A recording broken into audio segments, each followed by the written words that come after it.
భాగంగా నిర్వహిస్తున్నాం. ఈ క్రమంలో నిన్న రైల్వే స్టేషన్ దగ్గర ఒక అతన్ని వెహికల్ పట్టుకోవడం జరిగింది. ఇతని పేరు మనోహర్ భాగవా.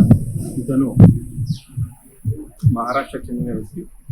ఇతను ఆంధ్రప్రదేశ్ చెందిన పురి పట్టణంకి వెళ్ళి గంజాయి తీసుకొని మనకు కాజీపేటలో వచ్చాడు. కాజీపేటలో బయట అమ్మని ట్రై చేస్తే అక్కడ వీలు కాకపోయేసరికి మళ్ళీ గోల్కొండ ట్రైన్కి మన గన్పూర్ స్టేషన్లో గన్పూర్కి వచ్చాడు.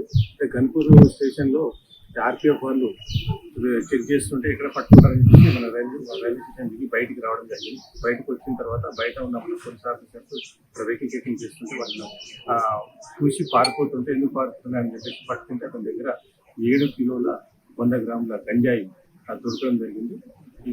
ఈ గంజాయి సుమారు 1,70,000 రూపాయల వర్త్ కలిగి దీన్ని పంచుల సమక్షంలో సీజ్ చేసి కేసు రిజిస్టర్ చేసి అతన్ని అరెస్ట్ చేయడం జరిగింది. ముఖ్యంగా ఇతను లోకల్లో ఎవరైనా కొంటారేమని చెప్పి వెరిఫై చేయడానికి ఇక్కడ దిగి అమ్ముదామని ట్రై చేసిండు. అది అతను అరెస్ట్ చేయడం వల్ల ఇక్కడ గంజాయి అనేది పోవడం ఆగిపోయింది. ఈ గంజాయి పట్టుకోవడంలో ప్రతిభ కనిపించిన ఇన్స్పెక్టర్ రాజు గారు, అదేవిధంగా ఎస్ఐ వినయ్ కుమార్ మరియు వారి సిబ్బంది, అదేవిధంగా టెక్నికల్ టీం సల్మాన్, అది ఆర్పిఎఫ్ శ్రీ కృష్ణ గారి సహకారంలో ఉంది.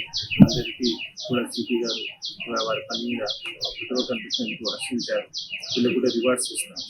అదేవిధంగా ముఖ్యంగా గన్పూర్ నియోజకవర్గ ప్రజలకు విజ్ఞప్తి, ఈ గంజాయి అమ్మడం కానీ కొనడం కానీ సేవించడం కానీ లేదు. మీ తరఫున వచ్చే ప్రతిదానిగా విలేకరులు కూడా మన తల్లిదండ్రులు కూడా మీ ఏరియాలో ఎవరైనా సరే ఈ గంజాయి అమ్మినా కొన్న సేవించినా మాకు చెప్పాలని చెప్పేసి ఈ గంజాయి అనేది ఒక సమాజంలో పేరు లాంటిది. దీన్ని మనమే అరికట్టాలి. ఇంకా ఏదైనా సమాచారం ఉంటే మాకు చెప్పగలం. మేము వాటి మీద కేసెస్ రిజిస్టర్ చేస్తామని తెలియజేస్తాం. Thank you. ఓకే.